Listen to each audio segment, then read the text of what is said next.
Yeah, there's sort of two dividing issues. There's whether you can pay interest on stablecoins, Yeah. and the big banks don't want you to, and crypto very much wants to in some format.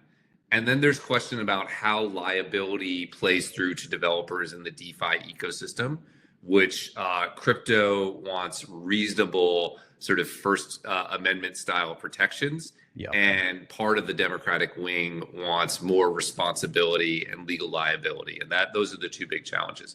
Just to tackle them, look, the reason banks don't want stablecoins to pay interest is because ultimately, to go back to like an original crypto talking point, unfettered and well-established, crypto will put banks out of business, right? A stablecoin is a better offering than a checking account or a savings account.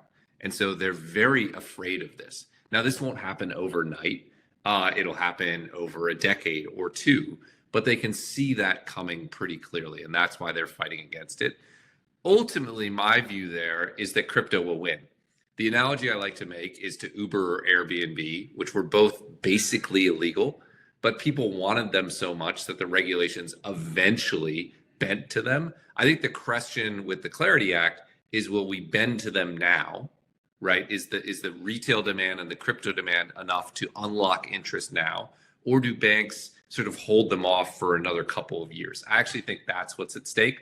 The ultimate journey is clear to me. Stablecoins will pay interest eventually in one form or another. Crypto wants it to be sooner. Banks want it to be later. I suspect crypto is going to win this one in some format. There's going to be a way to pay interest because the crypto lobby is so strong. On the DeFi side, it's actually really important to the future of DeFi. It sort of determines whether we have a vibrant DeFi ecosystem or it's operating in the shadows in the US and mostly taking place offshore. Again, I actually think crypto will by and large win that argument. I think the alternative to that is Democrats dig in against the Clarity Act in general and tank it. I don't think the crypto industry will accept strong sort of negative anti-DeFi provisions in that. It would rather just scuttle the bill.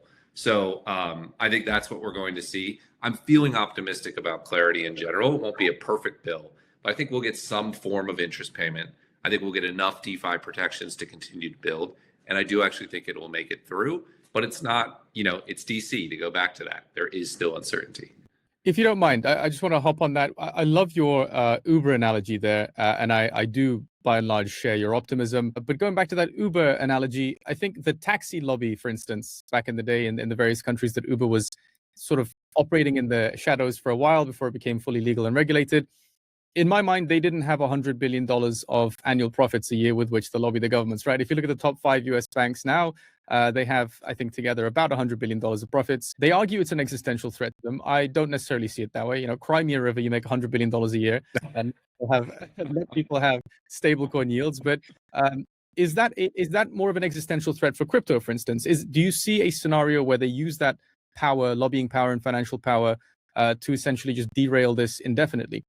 Yeah, that's what they're trying to do. I think there is a risk of that. I think one protection we have against that is sort of the tragedy of the commons, which is an old philosophical argument that if one person can benefit from doing something first, even though it harms the group, that person will inevitably do it. In this case, what I mean is, look, the banks are looking at Tether, arguably the most profitable company in the world, and they want a piece. So does Jamie Dimon really want to wall off this enormous global growth and the profit opportunity there, even though it harms the industry as a whole? Does he think he can benefit from it? Does Bank of America think it can benefit from it? Do these other large institutions think, even if it hurts banks as a whole, will they benefit from it? So I think ultimately that sort of self-centered individual profit protection means that you won't have the full force of the banking industry fighting against this. I think you'll start to see defections. You may even see those underneath the surface. Maybe that's a little Machiavellian, but I think Jamie Dimon is pretty Machiavellian. And I suspect that that's happening under the surface. They sort of can't resist the profit opportunity in this space enough to stay cohesive. The banking lobby is going to put up a fight. Again, I think they're going to try to slow it down, but mostly to slow it down until they can enter it. Because in the end, this is a much bigger market, right? This means JP Morgan can bank the world, not just the US. And that is just, that's like, it's a really big opportunity. So I think that's why I think it's inevitable that we'll get there. But you're right to point out the banking lobby is a big deal and they're aligned against it.